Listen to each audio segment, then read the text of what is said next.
Welcome back. I'm speaking with Alex Cuadros. He's the author of Brazillionaires, Wealth, Power, Decadence, and Hope in an American Country. Good to have you back, Alex. Thank you.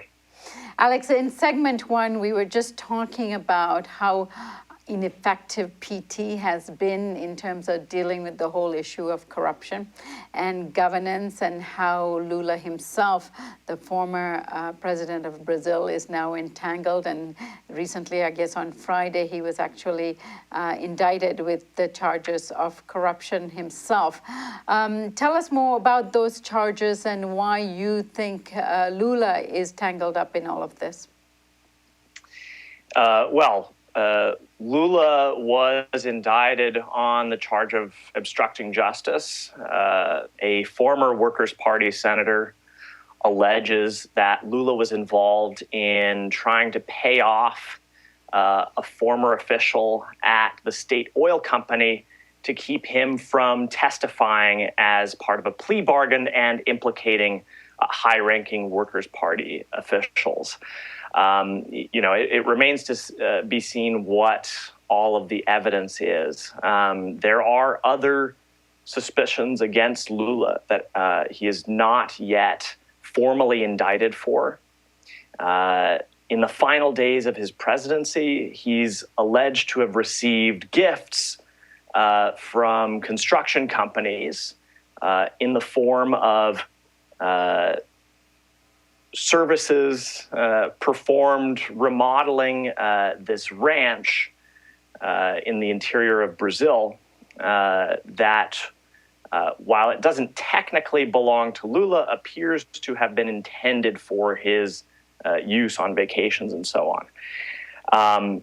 These construction companies are the same ones that are at the heart of a cartel that skimmed money from contracts from the state oil company and funneled them to members of the Workers' Party and its partners in Congress.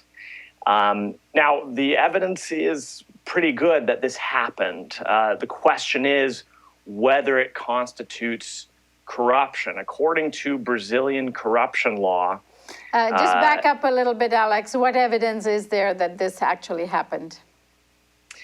There are receipts found at Lula's home and office for materials and services performed as part of this remodel. There are conversations, indications that Lula and his wife Marisa were supervising and directing the works. There is no evidence that there was any kind of straight up quid pro quo.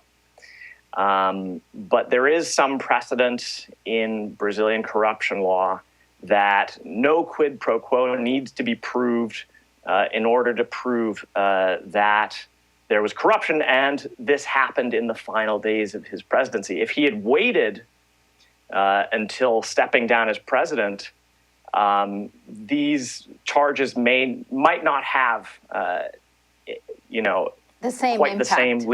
Quite the same legal basis. And the fact is also that after he stepped down as president, he kind of became an informal lobbyist for these construction companies. He would travel abroad and they would pay for him to give talks in countries where they had business.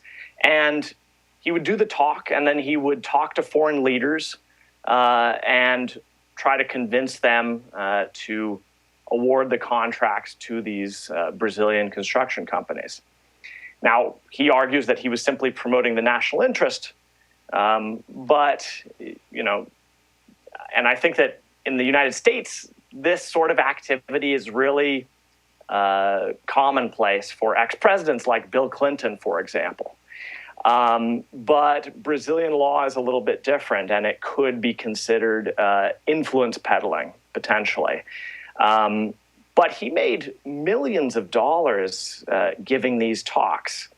He could have spent that money himself to do the remodels at his ranch, and he likewise probably would not be facing the same strong case against him for actual corruption.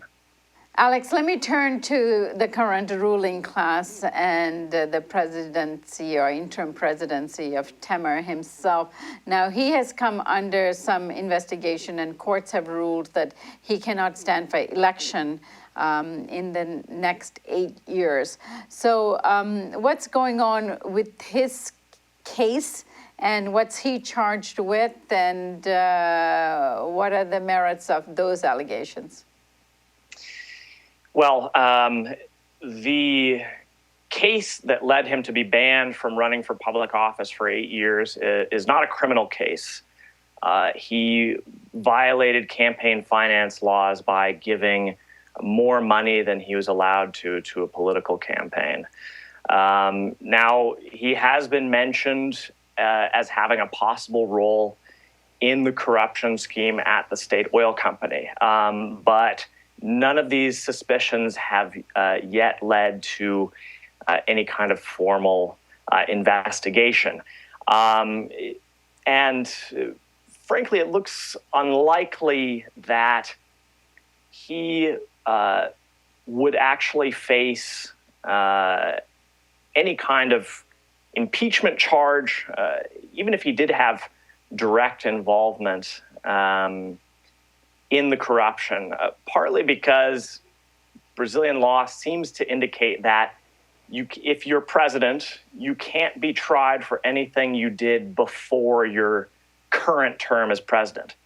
This is partly why Dilma Rousseff is being impeached on these kind of very thin charges that she violated budget rules rather than, say, negligence in her first term for having failed to deal with the corruption at Petrobras, or as chairwoman at Petrobras, the state oil company,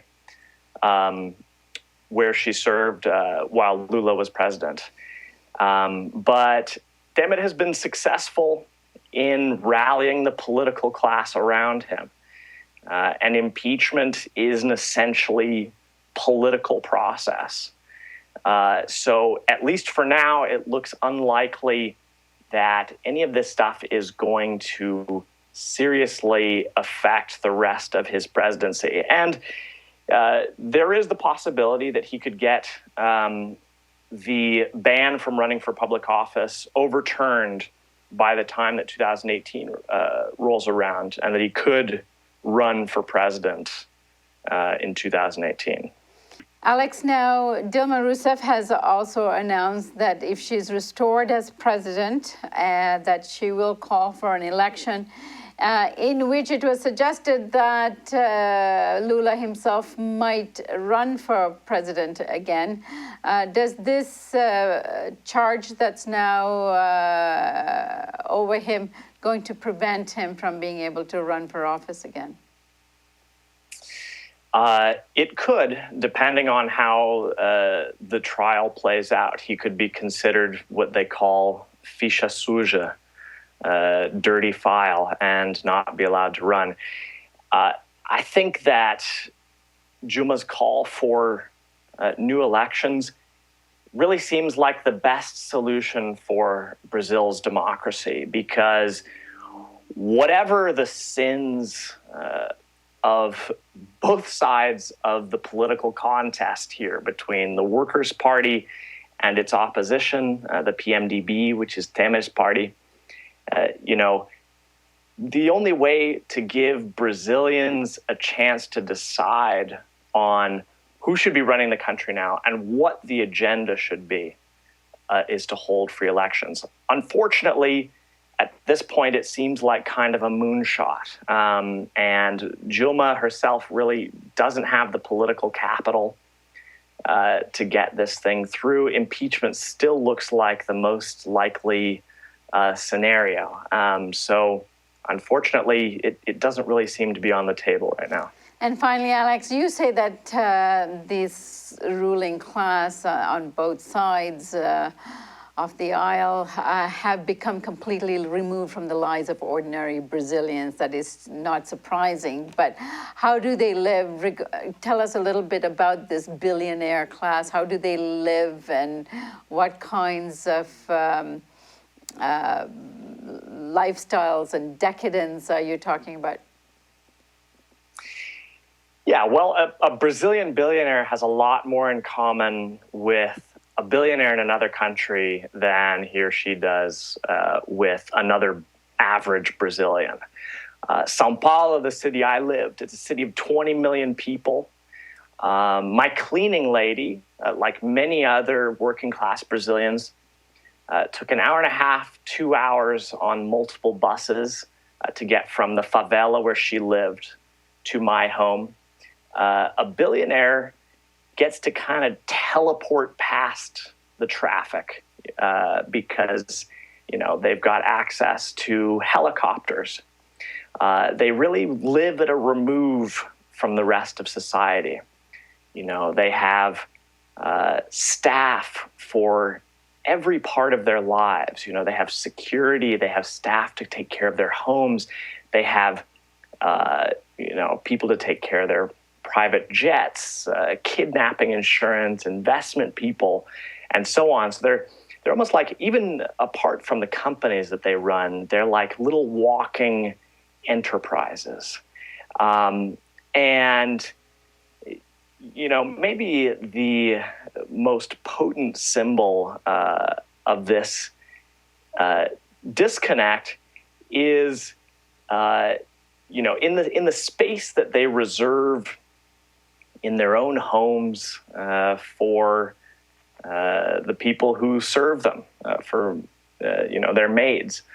I've seen amazing, luxurious, enormous homes where the maids' quarters are, like a tiny little box with no windows. So even when they do rub shoulders with ordinary Brazilians, it's on very narrow terms. And there's something I liked to ask Brazilian billionaires when I interviewed them, which was, how does it feel to be so rich in a country this poor? And for the most part, they didn't seem too uncomfortable about it. They felt that they were contributing so much to the country that their luxuries were kind of the just rewards. Only one billionaire told me that it made him uncomfortable. But that was really a rare kind of self-awareness. It's an elite that is really divided from the rest of the country. And I think that affects the way that they see their place in society, and that they see, the effects of the concentration of wealth. All right, Alex, there's so much more to discuss, and to be fair to you, I would like to have you back, and where we can discuss the details of your book specifically, and I look forward to doing that. Thank you for joining us, Alex. Thank you so much. And that was Alex Cuadros, who's the author of Brazillionaires, Wealth, Power, Decadence, and Hope in an American Country. And we'll definitely have him back again. Thank you so much for joining us on the Real News Network.